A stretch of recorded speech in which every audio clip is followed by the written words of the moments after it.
संकट येतं. नका मानू. तुमचं काम आहे नमस्कार करणे, उत्तर देणे न देणे ह्या समोरच्या माणसाचं हे आहे, हे तो त्याचा प्रश्न आहे. पण तुम्ही त्याच्यावर जबरदस्ती नाही करू शकत. एक कोणतरी म्हणून गेले, आमच्या गोंदियामध्ये 3 वेळा जोरात ओरडल्याशिवाय सेवक नमस्कार म्हणत नाही. तुमच्यात नम्रपणा आहे काय? बाबांनी आपल्याला हा नम्रपणा शिकवला का बोलताय असं? तर कृपा करून याच्या पुढे असं करू नये असं मला वाटतं. शेवटी विचार तुमचा आहे, नम्रपणाने वागायचं की जोरात ओरडून वागायचं. दुसरं असं की मीपणा, आपल्याला मीपणा कमी करायचा आहे. आपण विनंतीमध्ये मी म्हणतो तो मीपणा कमी करायचा. मला वाटतं लोकांनी त्या विनंतीबद्दल विचारच केला नाहीये की ती विनंतीमध्ये काय आहे. त्या विनंतीमध्ये फक्त 3 वचनं आहेत आणि एक क्षमा मागणार अर्थ. तुम्ही बघून घ्या त्याच्यात. आपण परमेश्वराला वचन देतो, मी म्हणजे मी म्हणजे माझा परिवार नाही, मी माझे सेवक बंधू नाही, मी परमेश्वराला वचन देतो. ही वचन आहे. जसं बाबांनी परमेश्वराला 2 वचन दिली आणि परमेश्वराने जसं बाबांना वचन दिली आणि त्याचं रूपांतर तत्वामध्ये झालं, तसंच हा आहे मीपणा म्हणजे काय? हा इथे जोरात ओरडला हा मीपणा आहे? कुठे आहोत आम्ही सेवक लोक? आणि म्हणून मग हे आमच्या आपसामध्ये जे वाद होतात त्याला कारण हा मीपणा. वाईट वाटलं तर मला काही घेणं देणं नाही काय, ते तुमचं तुम्ही बघा. पण जे सत्य आहे ते मी सांगायचा प्रयत्न करतो. दुसरं असं की लिलारे गुरुजींनी मला एक प्रश्न विचारला होता की 108 म्हण्यांचं अर्थ काय? 108च का? मला आजही माहित नाही आहे.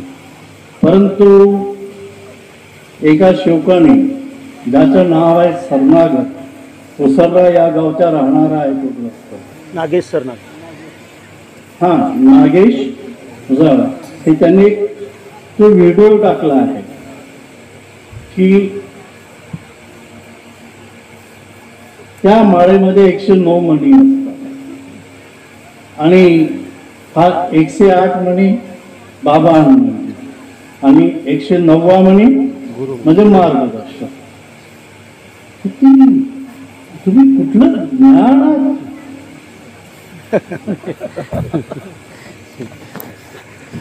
मी त्याला फोन केला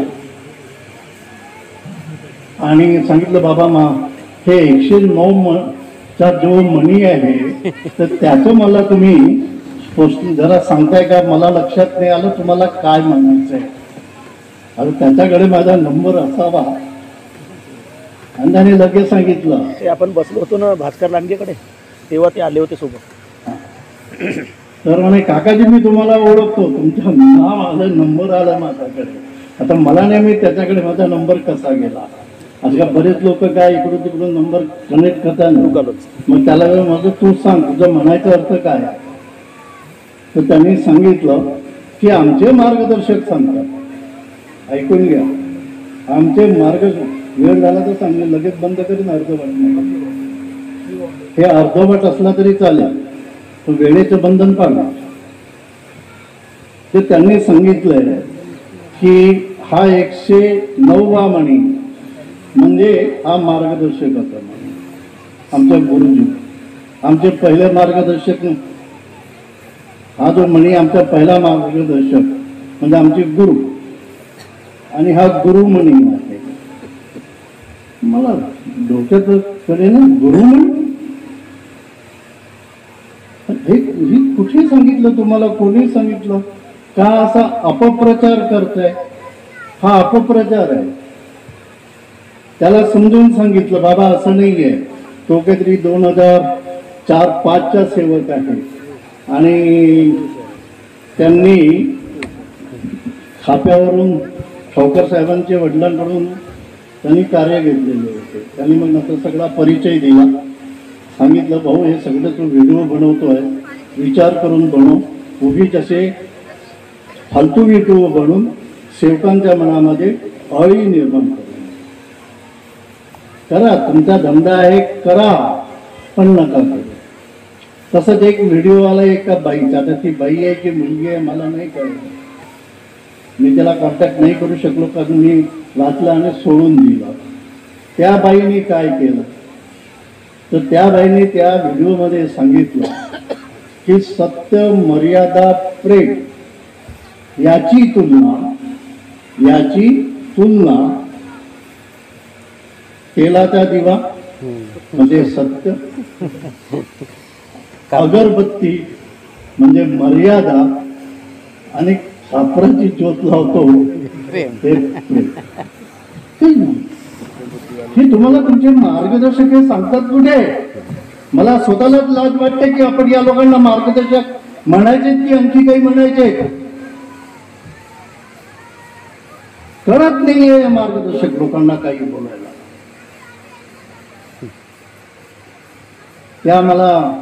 त्या पुरुषांनी सांगितलं, त्या मानवाने सांगितलं, त्या सेवकांनी सांगितलं की काका हे सगळे मार्गदर्शक म्हणे बाबांच्या काळातलेच आहेत, बाबांनी मार्गदर्शक तयार केले. म्हणजे तुला कोणी सांगितलं? माझा मार्गदर्शक. ठीक आहे, तुम्ही मार्गदर्शक नाही, तुम्ही कार्यकर्ता. आजही म्हणतो, उद्याही म्हणेन आणि शेवटच्या दिवशी जेव्हा माझा असेल तेव्हाही मी कार्यकर्ता म्हणेन.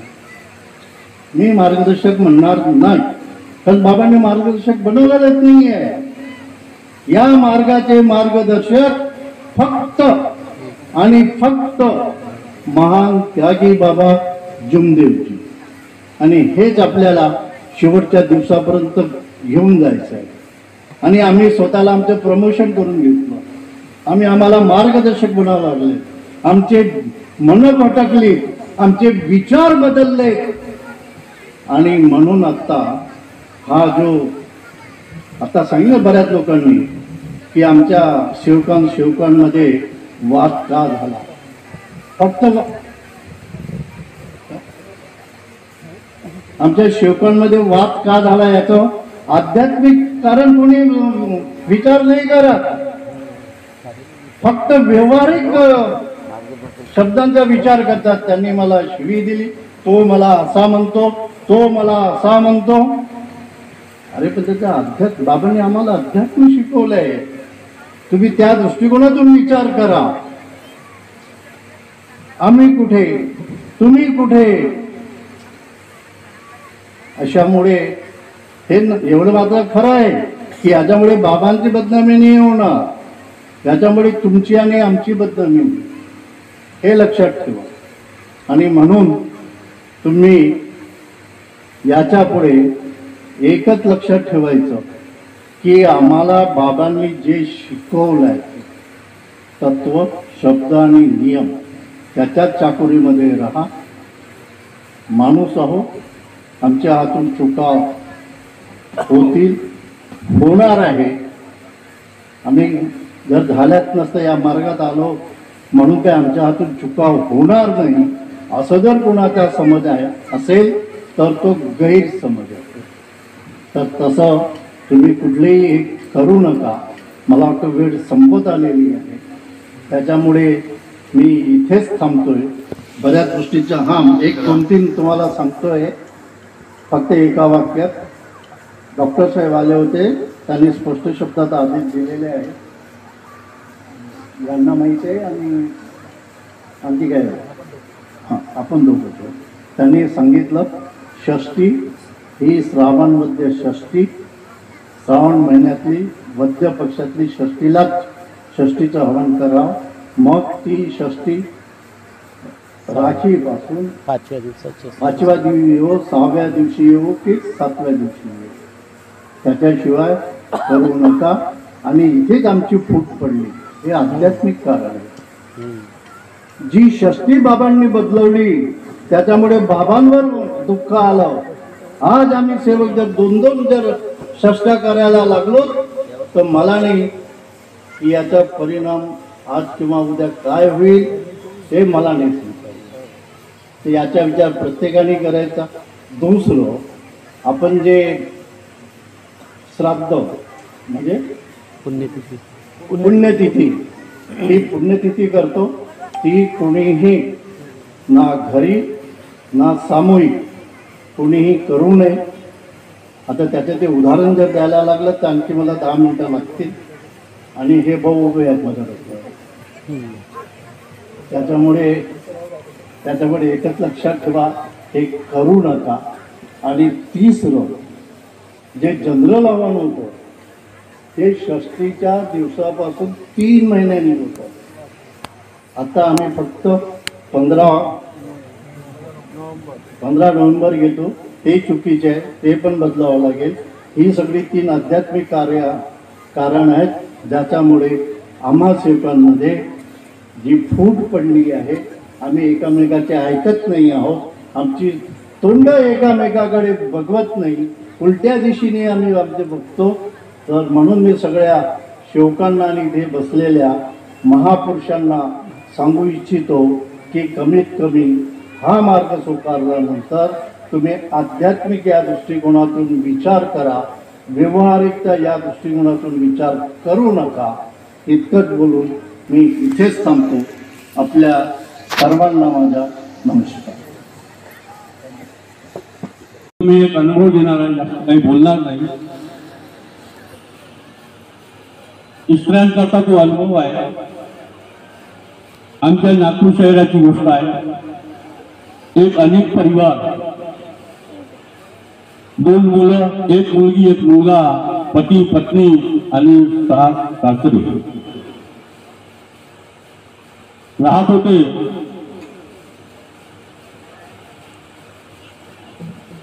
भगवंत कधी कधी काय होते, कर्माचा दंड म्हणो किंवा काही काय आहे ते परमेश्वराला माहीत. पण त्या बाईला कोळ झालं, त्याचे बोट पूर्ण गळले, हाताचे बोट गळले, पायाचे बोट गळले आणि ती त्रासून गेली.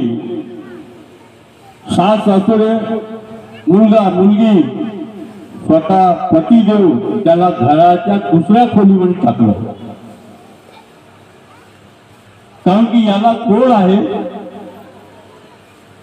आणि हे कोळ आम्हालाही होईल म्हणून त्याला दुसऱ्या बाजूच्या खोलीमध्ये त्याला जागा दिली. त्याचं पाणी, त्याचं वाकर, त्याच्या ताट सर्व आलं. अशा परिस्थितीत ती बाई जीवन जगात लागली. धीरे धीरे रोग वाढतं गेलं. एका दिवशी त्यांच्या मनात विचार आला, आता भगवंता मला माझ्या कर्माचा दंड मला भेटलेला आहे. असे कोणते कर्म केले जेणेकरून मला हा महारोग झालेला आहे. हा विचार करून त्या बाईने एक दिवस ठरवलं की आता मला जीवन जगायचं नाही. आणि त्या बाईने आत्महत्या करावं हा निर्धार केला.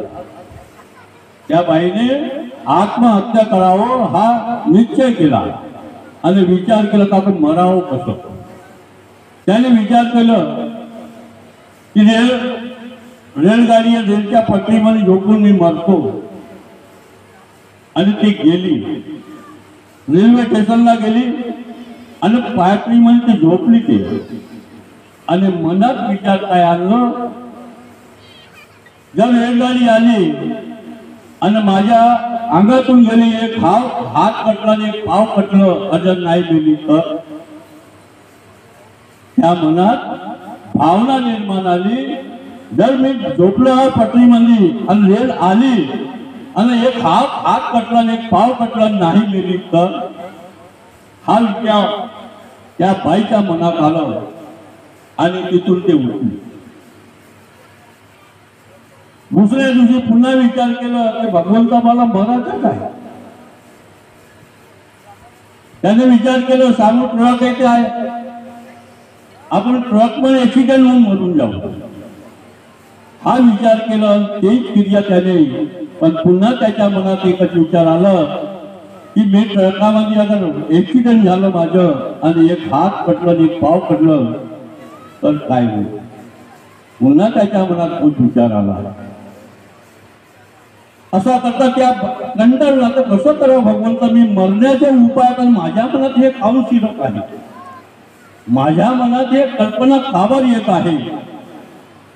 आणि एके दिवशी त्याने निराधार पक्का केला, आता काही नाही भगवंत मला मराठाच आहे. आणि त्या बाईनं दरवाजा लावला, त्याचे हात पूर्ण गळले आहे, पावाचे बोट सर्व गळून गेलेले आहे. दरवाजा लावलं आणि 5 लिटरची घासले मातीचा तेल ही डबकी खोलली आणि आपल्या अंगात टाकली. आपल्या अंगात टाकली आणि टाकल्यानंतर मातीची डब्बी घेतली त्यानं आणि ते धडकून गेले. आता याला पूर्ण समजा आता वेळ जास्त होऊन गेला. ते डब्बी खोलली कशी असेल, त्याला तर बोटच नव्हतं. त्याने काळी कशी घेतली असेल याचा विचार तुम्हाला करायचा आता, कारण त्याचा लोक सांगत वेळ जास्त होईल, पैसे कमी आहे. धडकली बाई, ते इस्तो आहे, ओरडायला लागली. रस्त्यातून जाणारे येणारे लोक जेव्हा ओरडण्याचा आवाज पडला की कोण काय एवढा आवाज येत आहे, शेजारी लोक, तेव्हा ती बाई ओरडत आहे दरवाजा लागून आहे. दरवाजाने मारलं लाथ आणि दरवाजा तोडला तर बाई धडकून राहिली.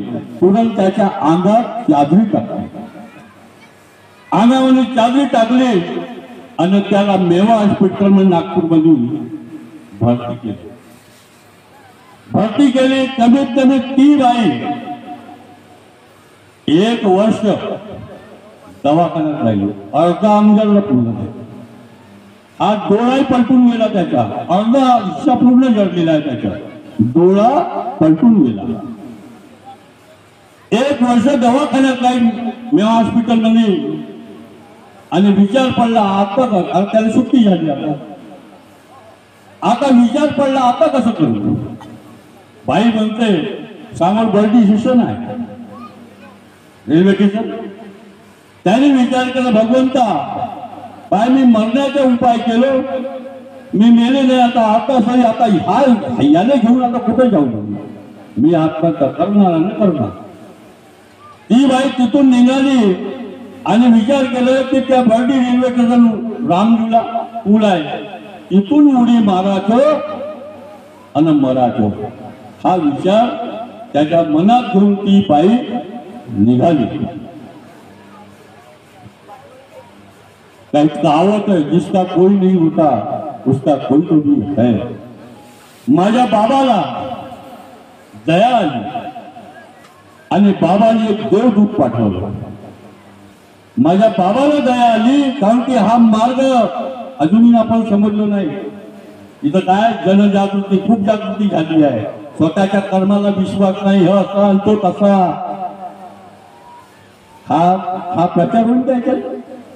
खूप लेट चालू राहिले, स्वतःच्या कर्मावर तो विश्वासच नाही आहे. बाबांनी देवदूत पाठवलं आणि तो देवदूत म्हणजे कोण, बाबाचा सेवक. या बाईकडे गेला आणि बाईला विचारते बाई कुठे जात आहे. भाऊ मी आत्महत्या करायला जात आहे. का बरं. बाबा भाऊ म्हणजे मला असं झालंय, सविस्तर सांगितलं. तो भाऊ काय म्हणतोय, भाऊ त्या बाईला म्हणतोय ठीक आहे तू आत्महत्या करायला जात आहे आणि तिथून तुला उडी मारली आणि नाही तुझे हात तुटला आणि पाऊस तुटला तू नाही गेली तर कोण म्हणते? तो व्यक्ती त्याला म्हणत आहे की ठीक आहे, तू उडी मारणार आहे, तू आत्महत्या करणार आहे, आणि उडी मारल्यानंतर तुझे हात तुटण आणि पाव तुटण डोकं फुटणार, तू नाही गेली तर.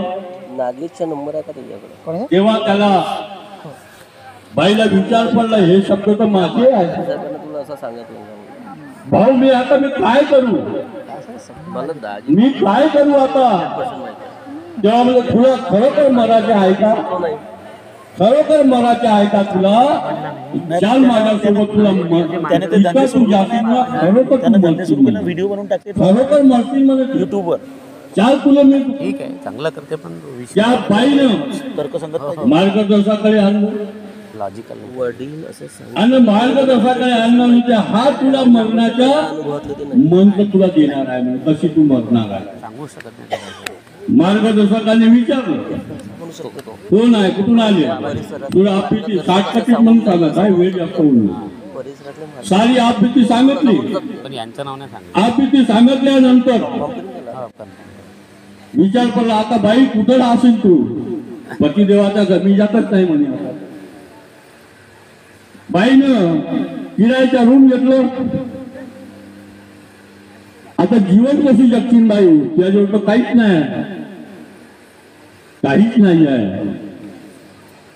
आता समोर अंगूरचा ठेला आहे, तिथं अंगूर घ्यायला जा, गुच्छामध्ये अंगूर राहते, त्याची किंमत विचारा.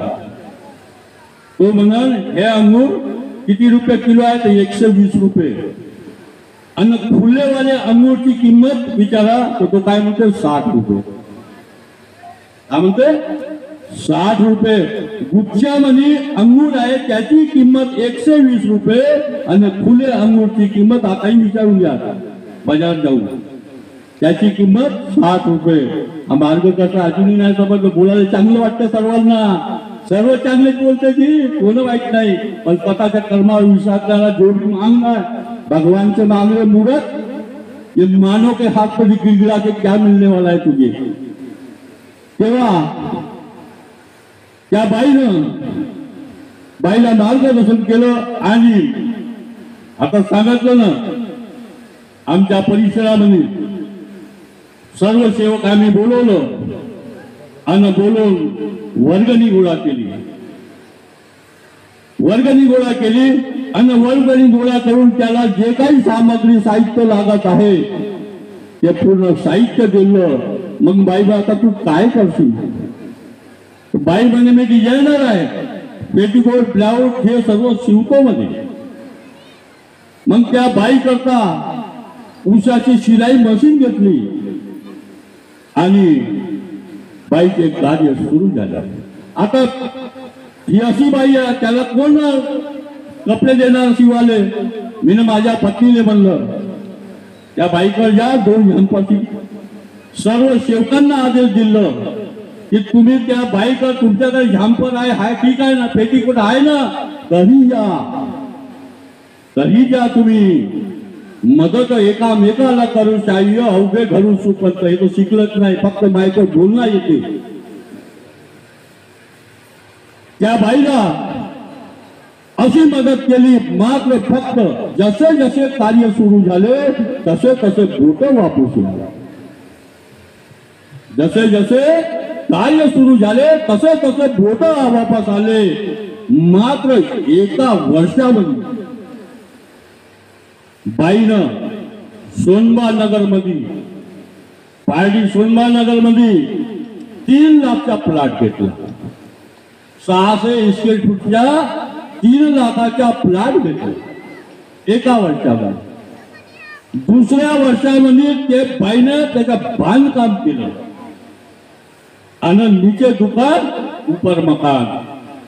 आणि कमीत बाई डिझायनर होती, कमीत कमी 25 ते 30 बाया त्यांच्याकडे मुली शिकायला लागले.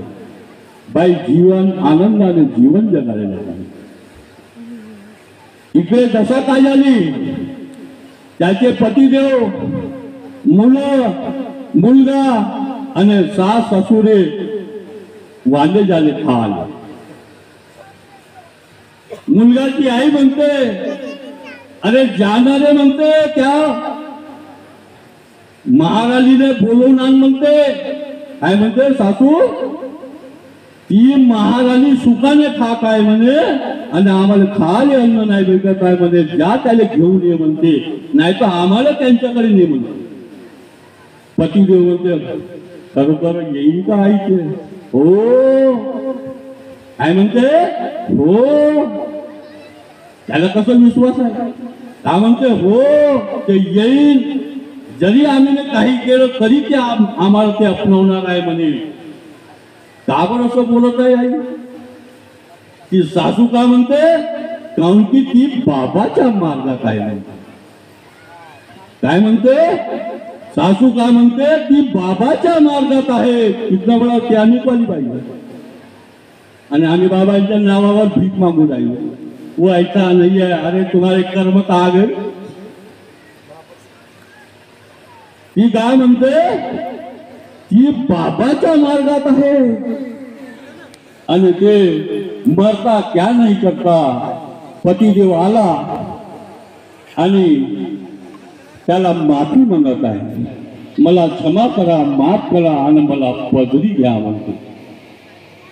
पत्नी म्हणते राजा बाबू तुम मला पाहून नाही आला म्हणे. काय म्हणते पत्नी? तू मला पाहून नाही आला. हा अवतार पाय त्याला तुम्हाला अजूनही दाखवतो.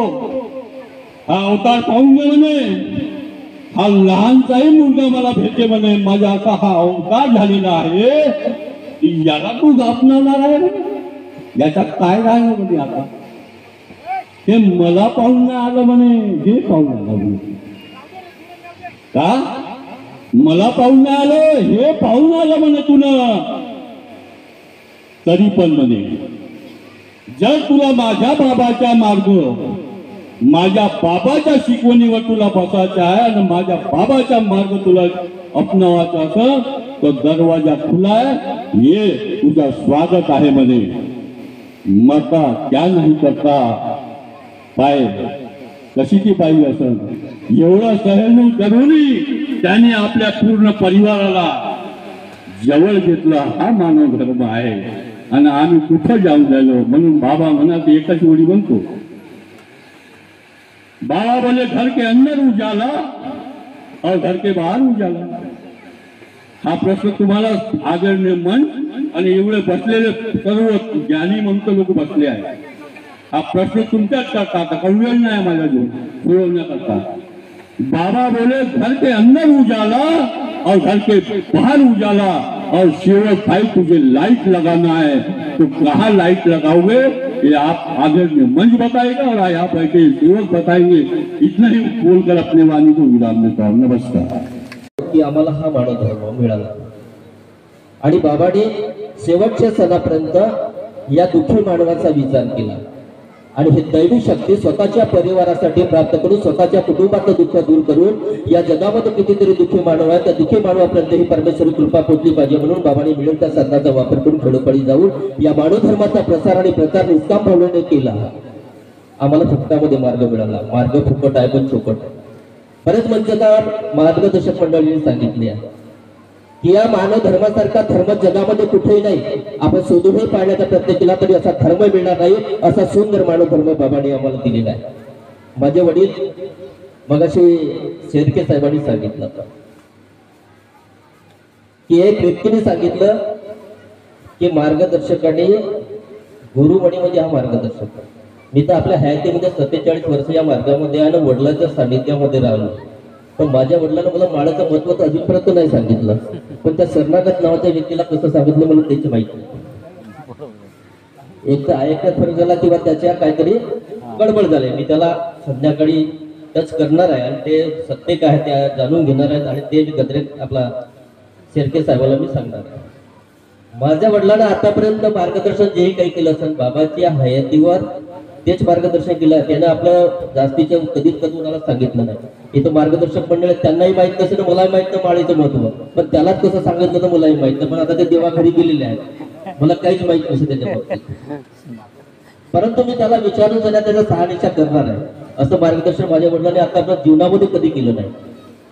माझ्या वडिलाला जेव्हा बाबांनी सांगितलं तुझी परिस्थिती खराब आहे म्हणे तू आपला वजा कमी कर म्हणे आणि आपला अधिकार एखाद्या सेवकाला देऊन दे म्हणे मार्गदर्शन करण्याचा. माझ्या वडिलांनी बाबाची गोष्ट ऐकली आणि चमरूजी बुधे ढोरवाड्याचे त्यांना मार्गदर्शन बनवलं. माझ्या वडिलांजवळ एक कंपनीमध्ये काम करणारा व्यक्ती होता. बाबांनी सांगितलं या धर्माचा प्रसार खूप झाला म्हणे, आता तीर्थ देणं बंद कर म्हणे. तू म्हणे असं तीर्थ देत राहशील म्हणे, तू याकडे लोक येत जातील म्हणे, तू आपला कामधंदा सोडून घरी राहशील का म्हणे, तीर्थ देणं बंद कर म्हणे. पण माझ्या वडिलाकडे दुःखी माणूस आला, माझ्या वडिलांसोबत काम करत होता आणि तो आला, तो यवतमाळ वरून वापस आला काम करत असताना की ठोकरजी हे मार्गामध्ये आहे आणि यांच्या तीर्थामुळे दुःख दूर होते. तो यवतमाळ वरून मंजन कंपनीची गाडी घेऊन त्या ठिकाणी माल घेऊन गेला होता. त्याची तब्येत बिघडली आणि तिथून तो रातोरात वापस घरी आला. माझ्या वडिलांना दया आली की माझ्यासोबत रात्र दिवस काम करते, याने विनंती केली तर माझ्या वडिलांनी दया आली, त्याला तीर्थ बनवून दिलं. माझ्या वडिलांनी तीर्थ बनवून दिलं. तो सुट्टी होऊन निघून गेला आणि माझे वडील खाटेवर झाले. कारण बाबा सांगलं होतं की आता सेवक भरपूर झाले आहेत म्हणे, तू आता तीर्थ बंद करून दे म्हणे. पण वडिलाला दया आली, बाबाचं स्वप्नाचं तोडलं आणि माझ्या वडिलावर दुःख आलं. तेव्हापासून माझ्या वडिलांनी कधीच व्यतिरिक्त शिकवणीच्या बाहेर कधी मार्गदर्शन केलं नाही आणि तेच आम्हाला घडवलेलं आहे. आणि मी आतापर्यंत मीही शिकवणीच्या बाहेर कधी कुणाला मार्गदर्शन करत नाही. कुणी काही सोचत असेल, कुणी बनवा बनवीचे धंदे करणं सुरू केलेलं आहे, ते कार्य मला करायचे नाही. मला बाबाच्या शिकवणीप्रमाणे कार्य करायचे आहे. आणि बाबांनी सांगितलं आहे का तुमच्याकडे कोणी दुःखी माणूस आला त्याला ज्या पद्धतीने तुम्ही कार्य केले त्या पद्धतीने मार्गदर्शन करा. हा बाबांचा आदेश असताना आम्ही आजही निष्काम भावनेने कार्य करतो आहे. आणि म्हणून म्हणतो बाबा तेरी माया है, बाबा तेरी काया है, आती है दुखी जनता उसी पर तेरी छाया है, उसी पर तेरी छाया है. आणि बाबांनी प्रत्येकाचं जीवन बनवला स्वावलंबी जीवन जगा. बाबाच्या आदेशाचं पालन करा, तत्वशब्द नियमाचं पालन करा. आणि जो आम्हाला खोटे नाटे मार्गदर्शन करत असेल याच्यापासून सावध राहा एवढंच बोलतो. आयोजकांनी सुंदर या ठिकाणी आयोजन केलं त्याबद्दल पुन्हा एकदा फुलचंदराव राऊत त्यांचे संपूर्ण सेवकांच्या मनापासून अभिनंदन करतो आणि आपले 2 शब्द पूर्ण करतो. सर्वांना माझा नमस्कार. सूर्य निघला नसता तर हा उजाला दिसला नसता, अरे नदी नाले वाहिले नसते तर तो समुद्र नसता. सूर्य निघला नसता हा उजाला दिसला नसता, नदी नाले वाहिले नसते तर समुद्र भरला नसता, महानत्याजी बाबा जुमदेवजी जन्म आले नसते तर हा मानव धर्म भेटला नसता. हा मानव धर्म नाही भेटला असता. मानव धर्म तो मुक्ति का द्वार, कर लो जी तुम पहचान, जिसने तुम्हें बनाया है वही सही भगवान. अरे कुंभाराने मातीचे मडके बनवले, पण नारीला ज्यानं बनवला तोच खरा भगवान.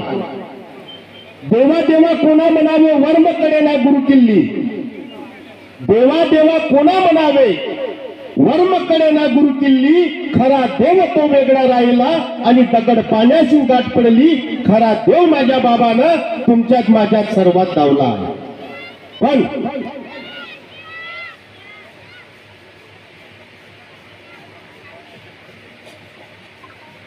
गोष्ट मोठी महत्वाची आहे.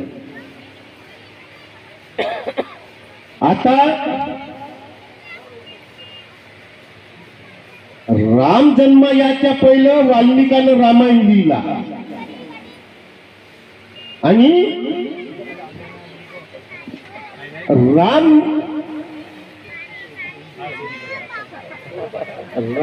जन्म याच्या पहिलं वाल्मिकानं रामायण लिहिला आणि रामानं जसं जसं केला तेव्हा त्या तुलसीदासानं लिहिला.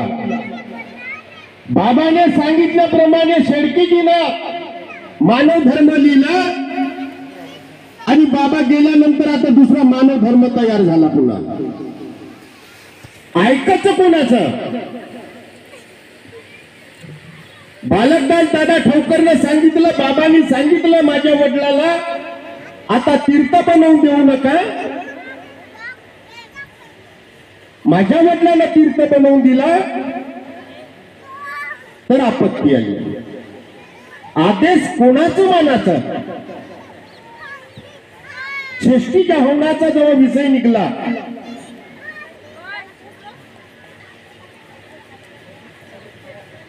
बाबा जिवंत होते त्यावेळेस राखी होऊन कोणत्या दिवशी हवन घडत होता? 6व्या दिवशी. आता शेळकी भाऊनं सांगितलं, डॉक्टर साहेब आले होते, त्यांनी आदेश केला आणि त्यांनी सांगितलं का ज्या दिवशी षष्ठी येईल त्या दिवशी करा. असंच आहे ना? बरोबर. अरे चंदना परी ते झिजले इमान बाबानं जागवले, मानव धर्मासाठी त्याने रक्ताचे पाणी केले, तेव्हाच मानव धर्म तयार झाला. आम्ही कोणच काही नाही केला, आम्ही फक्त आमच्या सुखासाठी या मार्गाशी जुळलो आहोत. काय केलं आम्ही ना? ऐकत नाही कोणी कोणाले, बाबा जुमदेवजी तुम्ही समजवाना, ओ बाबा जुमदेवजी तुम्ही समजवाना, न वाया गेल्या सेवकाले. आम्ही किती सांगून तर नाही समजू शकणार, पण बाबा जर सांगतील तर जरूर समजू शकतात. कारण कसे कार्य केले माझ्या बाबानं. 3 एप्रिल 1921 ला बाबा जन्म आले, सर्वाला माहित आहे. 1 जुलै 1926 ला वाराणसी आई जन्म आली. 1938 मध्ये आई बाबाचं लग्न झालं. लग्न झाल्यानंतर 7 वर्षांनी 26 नोव्हेंबर 1945 ला बाबांनी या परमेश्वर कार्याची पहिली ज्योत लावली. आणि कार्य करत करत असताना भांडेजीने सांगितलं मगाशी, 20 ऑगस्ट 1948 ला 4 तत्व तयार झाले. बाबांनी एका शक्तीचा शोध घेतला आणि वयाच्या 26व्या वर्षी संसाराचा त्याग केला. त्या दिवशी माझ्या आईची वय फक्त 21 वर्षाची होती, म्हणून त्या आईनं तुमच्यासाठी माझ्यासाठी त्यागमय जीवन जगलं. त्या आईनं आदेश म्हणजे का? या मार्गात येणारे खूप माझा आदेश, तो म्हणते माझा आदेश, तो म्हणते माझा आदेश. आदेश कोणाचा पाळायचा? बाबांनी ही कृपा या ठिकाणी प्रसाद जर वाटला असता तर कोणाच्या हातावर कमी आला असता, कोणाच्या हातावर जास्त आला असता. पण बाबांनी ही कृपा कोणाला लहान आणि मोठी नाही दिली. ही बाबाची शिकवण कोणाला जास्त कोणाला कमी नाही मिळाली, सर्वाला सारखी मिळाली आहे. मग सर्वाला ही शिकवण सारखी मिळाली आहे, तर मग या कृपेत बोलण्याचा मतभेद का तयार झाला? शिकवण बाबाची वेगवेगळी आहे का? बाबांनी कसे कार्य केले जास्तीत जास्त त्यावेळेस बाबासोबत असणाऱ्या शोकालाच माहित आहे. 96च्या बाद जे कोणी आले असतील ते युट्यूबवरच पाहून राहिले. पण ज्यावेळेस बाबाच्या हयातीमध्ये कार्यक्रम होत होते, सर्वच काय होत होता, त्यावेळेस जे घडत होता त्याच्या व्यतिरिक्त आज जर आपण घडवायचा प्रयत्न करू तर कोणाच्या आदेशाने करू? बडा विचार आहे सेवकाजवळ, बडा विचार आहे आमच्याजवळ. आम्ही कोणाचं ऐकायचं? बाळू शेळकीजीचं ऐकायचं का, की मंडळाच्या अध्यक्षाचं ऐकायचं का, कोणाचं ऐकायचं? किती मोठा विचार आहे आमच्या मागं. काय करावं, काय करावं काही सुचेना, रडतो दुखी ज्ञान. अरे सुखी झाले सेवक सगळे सोडून गेले मान. साधू मर गए संत मर गए, मर गए महान त्यागी. ऐसा जो संत जागा, ऐसा जो महंत जागा, उसने जीती समाधी जागी. बाबा गेलेच नाही, बाबा आहेत ना. मग बाबा आहेत तर बाबाच्या विचारानं बोला, बाबाच्या विचारानं चाला. मनाचे शाणे मनमानी करतील ही बाबाचे म्हणणं आहे. उभा होऊन त्याचा वेळ झाली का? झाला का उभा? जवळ येतो माझ्या. म्हणून राम जन्माला त्यांनी रावणाला मारलं, कृष्ण कृष्ण जन्माला त्यांनी कंसाला मारलं, अरे मानते की बाबा जुमदेवजी जन्माला त्यांनी कोणाला मारलं? दुखियों को है जगाया जी बाबा ने मरते मरते, दुखियों को है बचाया जी बाबा ने मरते मरते, संजीवनी पिलाया जी बाबा ने मरते मरते. या 15 दिवसातली सुंदर हकीकत सांगतो, मग त्याच्यानंतर मी बंदच करतो. संचालक साहेब नाही म्हणून तर मी बंद करतो. 2 मिनिट राहिले. माझ्या गावाला माझ्या घराच्या अगदी समोर 2 महिन्यापासून एक 14 वर्षाची मुलगी घुमत होती. घरचे बरे होते आणि त्या मुलीला खूप पैसे लावले. काही दिवस गेल्यानंतर त्या मुलीचं बोलणं बंद झाला, डोळ्यांनी पाहणं बंद झाला आणि 5 दिवस ती मुलगी आंधळी राहिली. 5 दिवस ती मुलगी बोलू शकली नाही आणि 5 दिवसामध्ये त्या मुलीच्या आई बापानं त्या मुलीसाठी 50,000 रुपये खर्च केले. परंतु मुलगी ना बोलली ना डोळ्यानं पाहत होती. मग अशा वेळेस त्यांनी विचार केला या मार्गावर यायचं. मला फोन केला, मी शेतामध्ये होतो. अजी म्हणे आम्हाला मार्गावर यायचं आहे. मी घरी आलो, त्यांना सांगितलं की तुमच्या घरी हे अनेक देवी देवताच्या प्रतिमा आहेत, काही तुमच्याकडे तुमच्या त्या समाजाचे काही देव असतील दगडाचे, याचं विसर्जन करा. 2 पोते भरले आणि डॅमवर नेऊन विसर्जन केला. दिवसाचे 2 वाजता त्या परिवाराला शब्द दिला आणि रात्रीचे 9 वाजता पोरगी दोन्ही डोळ्याने पाहू लागली, बोलू लागली. आज स्वतः गाडी चालवत शाळेमध्ये जात आहे. अशी महान कृपा बाबाची आहे. या शक्तीला सांभाळून ठेवण्यासाठी बाबाचे विचार जवळ ठेवा. माझ्यासारखे किती बी येतील या माईकवर चुलक्या बनवतील तरी बनू नका, बनूच नका. बाबांनी जे विचार दिले आहेत, 4 तत्वातील शब्द 5 नियमाचे पालन करा. बाबाच्या हयातीमध्ये जे करत आले तेच करजा. मी बी करीन. एवढे बोलून माझे 2 शब्द पूर्ण करतो. सर्वांना माझा नमस्कार. नमस्कार. धन्यवाद. आजच्या कार्यक्रम आज जो कार्यक्रम या ठिकाणी आपण आयोजित करण्यात आलेला आहे, या कार्यक्रमाची थोडीशी दिशा बदलली. आपण शहाणे होण्यासाठी किंवा उजागर होण्यासाठी इथं बोलतो, पण तुम्ही किती पाण्यात आहात हा कोणी विचार करत नाही. पहिल्यांदा स्वतःच्या अंतरांतम्याला विचारायला पाहिजे आपण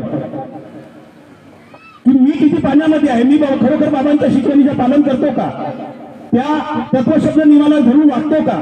माईकवर आलो आणि बोलणं म्हणजे होत नाही, कारण बोलणं हे सोपं आहे, बोलता येते, सगळ्यांना बोलता येते. परंतु बाबांनी सांगितलेल्या विचाराने जर वागणूक करता येत असेल तर त्याला महत्व आहे या मानव धर्मामध्ये. आणि म्हणून ही दिशा भरकटली नाही पाहिजे. हे जे कार्यक्रम आहेत हे माझ्या सेवक बंधू बहिणीसाठी आहेत. यांना खरी शिकवण या माध्यमातून मिळाली पाहिजे, म्हणजे मला सुद्धा मिळाली पाहिजे. मी या ठिकाणी अध्यक्ष झालो म्हणून कोणी लाडगवरणार नाही झालो.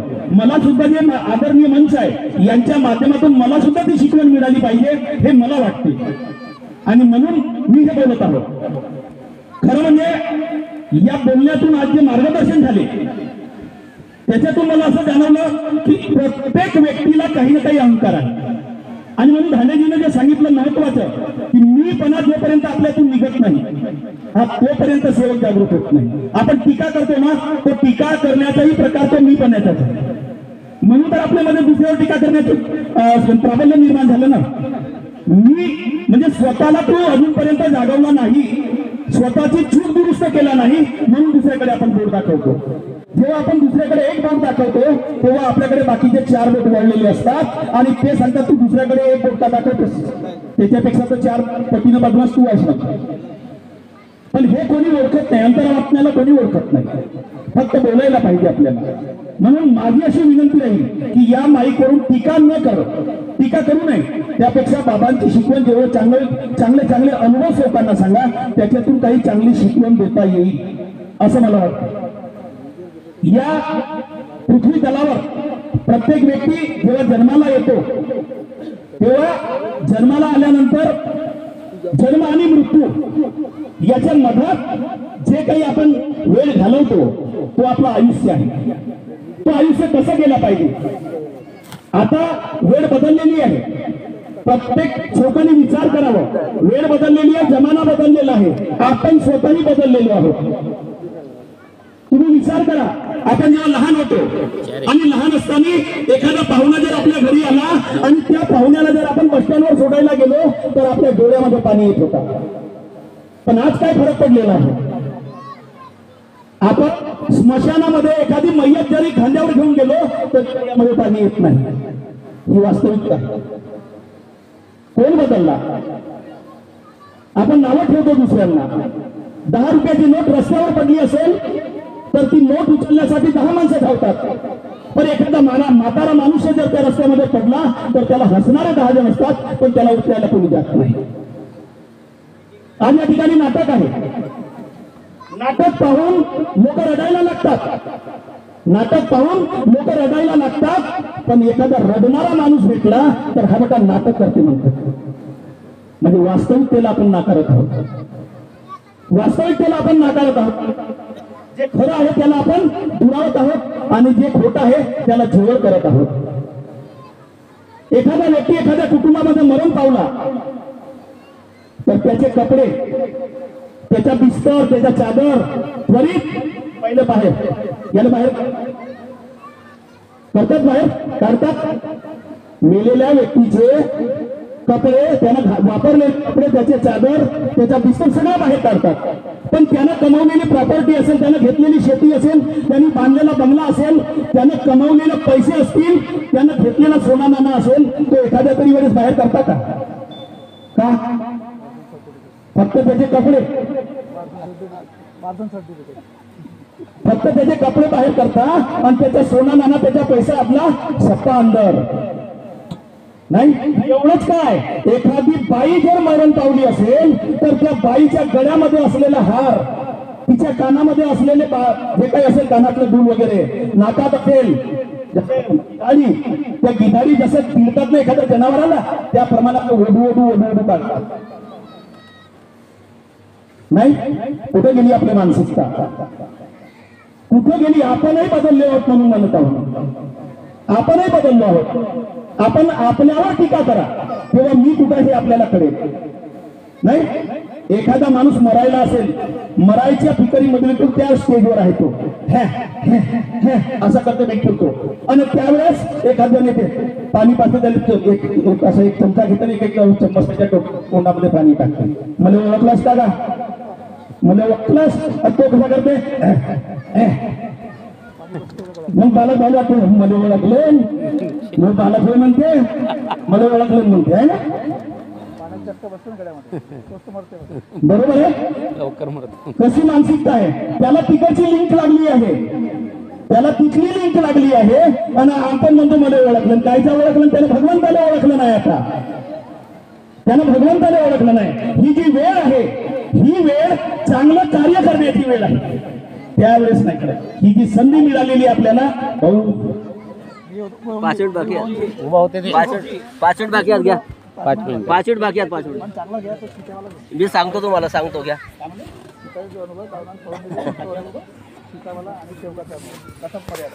या वेळेमध्ये आपण सगळ्यांनी इथून काहीतरी शिकून जातो आणि शिकल्यानंतर आपण काहीतरी चांगलं करण्याचं कार्य आपण केलं पाहिजे. ज्यावेळेस आपल्याजवळ वेळ आहे काही चांगलं करण्याचं, त्यावेळेस आपण दुसऱ्याचं वाईट करण्यामध्ये आपली वेळ घालवतो. हा सगळ्यात मोठा आपला गुन्हा आहे.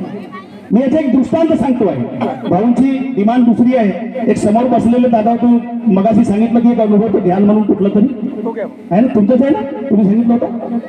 एक मगाशी भेटल्या आधी म्हणजे थोडक्याला सांगितलं तो अनुभव सांगा म्हणून. तर हा तुमचा आहे. हा, तर वेळ आहे तर सांगतो. तर मी एक दृष्टांत सांगत आहे, याच परिस्थितीला धरून सांगत आहे की एक व्यक्ती आपल्या घरी बसला आहे, त्याची मरण्याची वेळ झालेली आहे. आणि मरण्याची वेळ झाल्यानंतर स्वतः यमराज त्याच्या घरी आले. यमराज त्याच्या घरी आले वेषांतर करून यमराज त्याच्या घरी आले. आणि त्यांनी म्हटलं मला तहान लागलेली आहे. तो म्हातारा उठला, पाणी आणायला गेला, पाणी घेऊन आला आणि त्याला एका ग्लासमध्ये पाणी दिलं. यमराजाने पाणी प्यायलं. पाणी पिल्यानंतर यमराज त्याला म्हणतो, मी यमराज आहे आणि मी तुला न्यायला आलो आहे. त्याची तुझी या पृथ्वीवरची वेळ संपली आहे. मी तुला न्यायला आलो आहे. पण तू मला पाणी पाजला, माझी तहान भागलेली आहे. त्यामुळे मी तुला जगण्याची एक संधी देऊ शकतो. तुला जगण्याची एक संधी देऊ शकतो आणि त्यासाठी मी तुला एक डायरी देतो आहे. त्या डायरीमध्ये तू जे काही लिहिशील ते सत्य होईल. त्या डायरीमध्ये तू जे काही लिहिशील तेच होईल. तू जसं लिहिशील तसंच होईल. आणि ती डायरी त्यानं त्या व्यक्तीला दिली. त्यानं डायरी घेतली, पहिला पान पलटवला. पहिला पान पलटवल्यानंतर त्याच्यावर लिहिलं होतं की तुझ्या समोर व्यक्ती आहे तो 2-4 दिवसांनी करोडपती बनणार आहे. यानं त्याच्या खाली लिहिलं तो गरीबच्या गरीबच राहिला पाहिजे, तो करोडपती नाही बनला पाहिजे. दुसरा पान पलटवला, त्याच्यावर लिहिलं होतं तुझ्या घरामागचा जो व्यक्ती आहे त्याचा मुलगा डॉक्टर होणार आहे. त्यानं लिहिलं त्याच्या खाली त्याचे पोरं लावारिसच राहिल्या पाहिजेत, डॉक्टर नाही बनल्या पाहिजे. तिसरा पान पलटवला, त्याच्यावर लिहिला तुझा मित्र आमदार होणार आहे. यानं लिहिलं तर तो आमदार नाही झाल्या पाहिजे. चौथा पान पलटवला, त्याच्यावर लिहिलं होतं की तुझा पुतण्या कार घेणार आहे. यानं त्याच्या खाली लिहिलं कार नाही घेतली पाहिजे, तो सायकलनं फिरल्या पाहिजे. पाचवा पान पलटवला, त्याच्यावर लिहिलं की तुझी भावसून 6 तोळे सोन्याचा हार घेणार आहे. यानं लिहिलं तिला सोना भेटलाच नाही पाहिजे, तिचे पैसे चोरी गेल्या पाहिजे यानं लिहिलं. आणि मग असं करता करता तो एकेकाचा पान पलटवत गेला आणि शेवटचा पान याचा होता. आणि शेवटच्या पानावर लिहिलं होतं आज तुझा मृत्यू 6:17 आहे. आज तुझा मृत्यू 6:17 आहे. याला लिहायचं होतं की आज माझा मृत्यू नाही झाला पाहिजे. पेन घेतला आता लिहायचं म्हटलं तसंच पटकन त्या यमराजाने पेन हिसकून घेतला. अरे मूर्खा, तुला जगण्याची एक संधी दिली होती. तुझ्याकडे 5 मिनिटं दिले होते. या 5 मिनिटात तू जे काही लिहिशील ते घडणार होतं, परंतु तू वेळेचं पालन केला नाही. ही जी वेळ तुला मिळाली होती हे दुसऱ्याचं वाईट करण्यात तू वेळ घालवला आहे. स्वतःचं चांगलं करण्यात वेळ घालवला का नाही, दुसऱ्याचं वाईट करण्यामध्ये वेळ घालवलेला आहे. आणि म्हणून तुला आता इथून जावंच लागेल. म्हणजे याच्यावरून काय लक्षात आलं तुमच्या की आपण आपला जो अमूल्य वेळ आहे तो दुसऱ्यांचं वाईट करण्यामध्ये घालवत आहोत आणि त्याच्यामुळे आपलं स्वतःचं वाईट होतं, दुसऱ्याचं वाईट होत नाही. हे आपल्याला लक्षात घ्यायचं आहे. आणि 1 मिनिट बाकी आहे. तर भाऊंची अशी इच्छा होती, मला समोर जर तरुण मुलं मुली बसले दिसले तर मी स्वतःहूनच म्हणजे मुलांसाठी मार्गदर्शन करतो. परंतु या ठिकाणी काही मुलं मला तेवढे दिसले नाही आणि भाऊंची अशी इच्छा होती की तो अनुभव घ्यावा. तर तो अनुभव असा आहे की आता तो खूप कसा आहे पण मी शॉर्ट मध्ये सांगतो तुम्हाला. मी 10व्या वर्गात होतो आणि आंबेगावला शिकत होतो. आंबेगावला शिकत असताना माझ्या या मार्गावरती म्हणजे माझा जर तो अनुभव मी सांगायला गेलो तर जवळपास 1 तास लागला. मी पहिल्यांदा विश्वास करत नव्हतो मार्गावरती, बाबावरही टीका करणार, कारण माझे गुरुजी मला शिकवत होते की हे जे बाबा वगैरे राहतात हे सपा ढोंगी राहतात आणि त्याच्यामुळे मी विश्वास करत नव्हतो. आणि मग विश्वास करायला लागलो माझ्या आईमुळे. पण माझ्या अभ्यासावर जास्त विश्वास होता. आणि काय झालं, 10व्या वर्गात शिकत असताना परीक्षा आली आणि परीक्षेचा पहिला पेपर होता. पहिल्या पेपरला जेव्हा मी सायकल काढली अंधगावला जायला निघालो शिरसोलीवरून, तेव्हा माझी आई धावत धावत आली, बेटा थांब, आणि मला म्हणाली पेपर सोडवायच्या आधी भगवंताला मनातल्या मनात प्रणाम करशील आणि योग मागशील की माझा पेपर चांगला गेल्या पाहिजे. मी माझ्या आईला उलट बोललो की तुझ्या भगवंतानं जर पेपर सोडवला असता तर मला रातभर डोळे फोडण्याची गरज भासली नसती, म्हणजे रातभर अभ्यास करण्याची गरज भासली नसती, असं उत्तर दिलो आणि मुकाट्यानं सायकल घेऊन निघून गेलो. केंद्रावर गेलो आणि तिथं गेल्यानंतर पेपर सुरू झाला. मी त्या हायस्कूल मधला ज्युनियर कॉलेज आहे तिथं, तिथला हुशार विद्यार्थी. त्याच्यामुळे सगळे शिक्षक माझ्याकडे येऊन जायचे. मी पेपर सोडवायला बसलो, परंतु पेपर सोडवत असताना मला काही सुचत नव्हतं, काहीच माझ्या डोक्यात येत नव्हतं की मी काय लिहावं, मला काही कळतच नव्हतं. त्यामुळे मी बसून राहिलो. तिथले प्राचार्य, युनिटलेटर आणि माझे शिक्षक एक एक करून माझ्याकडे यायचे. काय झालं वसंता, तुला काही पाहिजे का, तुला काही म्हणजे गरज आहे का, काही मार्गदर्शन वगैरे सगळं विचारलं. पण मी फक्त मान हलवत होतो, काही बोलत नव्हतो. आणि असं करता करता 2 तास निघाले. 3 तासाचा पेपर, 2 तास निघाले आणि 2 तासाच्या पूर्वी, तो अगदी थोड्या वेळापूर्वी मला मागच्या मुलाचा लात लागला कमरेवरतून. धडकन लात पडला आणि मी उठून उभा झालो रागाने उभा झालो आणि त्याच्यावर ओरडलो की तू मला कशाला लात मारलास. तर तो म्हणाला, मी तर माझाच पेपर सोडवून राहिलो म्हणे, तुला केव्हा लात मारलो.